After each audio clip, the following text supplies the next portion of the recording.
माह रमज़ान है और रोज़ा है। और दूसरा जो है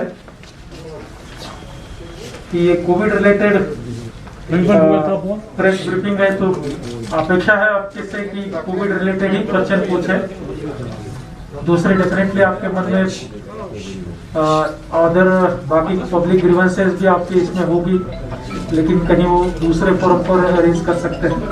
कोविड रिलेटेड जो भी है वो इसमें पूछ सकते हैं।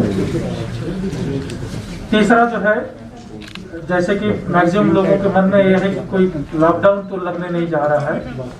मैं सबसे पहले ये क्लैरिफाई करना चाहूँगा कि कोविड की सिचुएशन इवॉल्विंग रहती है। हमारी इकोनॉमी और बाकी चीज़ों को देखते हुए जो है अभी जो सिचुएशन है वो एडमिनिस्ट्रेशन को लगती नहीं कि लॉकडाउन करने की है। हो सकता है आगे अगर सिचुएशंस वर्स हो तो उस समय अप्रोप्रिएट टाइम पर अप्रोप्रिएट डिसीजन लिया जाएगा, लेकिन अभी जो मैक्सिमम लोगों के मन में, इंक्लूडिंग आपके भी मन में होगा कहीं या फिर से लॉकडाउन तो नहीं लगने जा रहा है, तो मैं उसमें नेगेटिवली रिप्लाई करता हूं कि अभी एडमिनिस्ट्रेशन का कोई ऐसा ये नहीं है। लेकिन जो सिचुएशन मुल्क के दूसरे स्टेटों में हो रही है जो सेकंड वेव के चलते, वो सिचुएशन हमारे यहाँ भी डेफिनेटली उभर करके सामने आ रही है। भले हो सकता है वो उतनी गंभीर नहीं है, सीरियस नहीं है, लेकिन हमने उसको टाइमली एक्स्ट्रा प्रिकॉशंस के साथ, एक्स्ट्रा प्रिपरेशंस के साथ रिस्पॉन्ड करने की जरूरत है। और उसी की एक कड़ी के चलते, उसी के एक स्टेप्स के चलते सोचा कि आपके साथ रूबरू हो और जो है आप भी पब्लिक में जो कोविड रिलेटेड पिछले साल जो ये था, काफी डर भी था। डर का ना होना या होना वो उस बात पर निर्भर करता है कि उससे आपको क्या रिजल्ट मिल रहा है। डेफिनेटली मेरे ख्याल से आप उसमें जानते हैं। मैं इस हैंडआउट के जो ब्रीफ हाइलाइट्स हैं वो पढ़ना चाहूंगा, ज्यादा डिटेल में नहीं जाता हूं।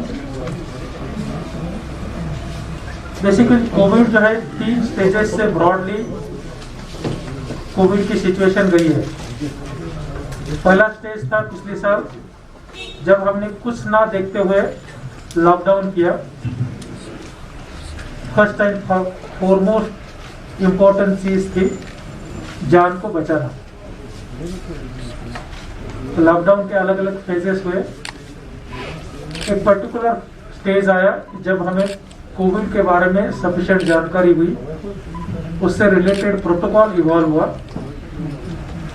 साथ ब साथ हमारी इकोनॉमी की डिफिकल्टीज भी काफी बढ़ने लगी। उससे चलते अनलॉक के फेजेस आए जिसमें जान भी जहान भी दोनों जो है साथ में रखते हुए वो फेजेस को इम्प्लीमेंट किए। एक स्टेज ऐसा भी आया था कोविड काफी निग्लिजिबल लेवल तक पहुंच गया था। नवंबर, दिसंबर, इवन जनवरी तक जो है कोविड काफी कम हो गया था। आज जो है तीसरा फेज है जिसमें कि इकोनॉमी और हमारी लाइफ जो है पूरी रूटीन तरीके से चल रही है, लेकिन कोविड बढ़ रहा है।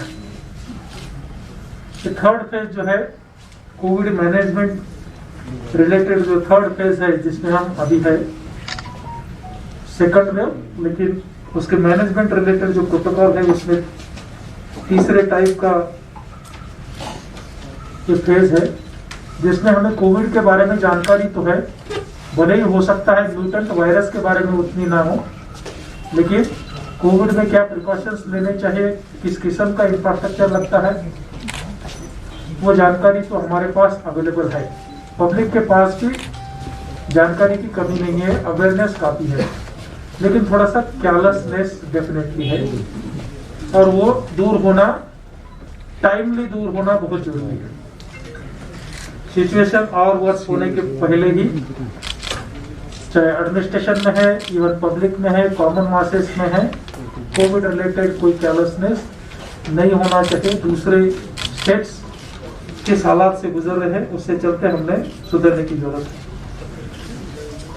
तकरीबन जो है 90,000 के करीब यहाँ केसेस वैली में अब तक आई है और उसमें 80,000 के करीब रिकवरी है। मोर देन 91% रिकवरी हुई है। आज जो है 7,300 के करीब पॉजिटिव पर्सन्स वैली में है। 1300 के करीब डेथ्स हुए हैं। 1297 कोविड के चलते डेथ हुई है। डेथ का परसेंटेज 1.47 है और अकेले श्रीनगर में उनमें से 37% डेथ हुई है। टेस्टिंग का सवाल जो है 28 लाख के करीब हमने टेस्ट अब तक किए हैं, उसमें से 20 लाख जो है RT-PCR पर है, जिसको गोल्डन टेस्ट कहते हैं, और जो दूसरी जो है वो 7,27,000 टेस्ट हमने किए हैं रैपिड एंटीजन टेस्ट पर। अभी हमारे पास जो लेवल 1 जिसमें कि हम टर्सरी केयर बोलते हैं और लेवल 2 ऐसे दोनों मिलाकर के 1500 बेड्स अवेलेबल है। उनमें से हार्डली कुल मिलाकर के 30% ही ऑक्युपाइड है, लेकिन इन बेड की संख्या जो हम बढ़ा रहे हैं। 37 के करीब हॉस्पिटल्स हमारे ऑक्सीजन प्लांट्स वहाँ अवेलेबल है या कुछ एक दिनों के अंदर वहाँ फंक्शनल होने जा रहे हैं। 37 हॉस्पिटल्स। उसके अलावा जो ऑक्सीजन सप्लाईज के जो सप्लायर्स हैं उनसे भी टाइप हुआ है। Non medical oxygen supply totally ban किया है। ओनली मेडिकल सप्लाईज ही वो करेंगे, ऐसी उनको हिदायतें दी गई है। बाकी कोविड रिलेटेड जो प्रोटोकॉल है, मास्क का एनफोर्समेंट वो जारी है। सैनिटाइजर, सोप या हैंड वॉश, इससे रिलेटेड पब्लिक अवेयरनेस भी किया जा रहा है। पब्लिक प्लेसेस इकोनॉमी को मद्देनजर रखते रखते, क्योंकि नहीं तो भी 30-40% इकोनॉमी हमारी टूरिज्म, हॉस्पिटलिटी और अलाइड सेक्टर पर डिपेंड है। वो कंस्ट्रेंट्स ध्यान में रखते हुए प्रयास किया जा रहा है कि पब्लिक प्लेसेस पर एटलीस्ट अनसेफ विदाउट मास्क लोग ना घूमें। बस मेरे ख्याल से यही है। जहां तक टेस्टिंग का सवाल था, उसमें नेशनल एवरेज 1.9 लाख पर मिलियन टेस्ट हुए हैं। हमारे यहाँ 3.6 लाख पर मिलियन टेस्ट हुए हैं और अब तक वैक्सीनेशन 7.5 लाख लोगों को किया गया है।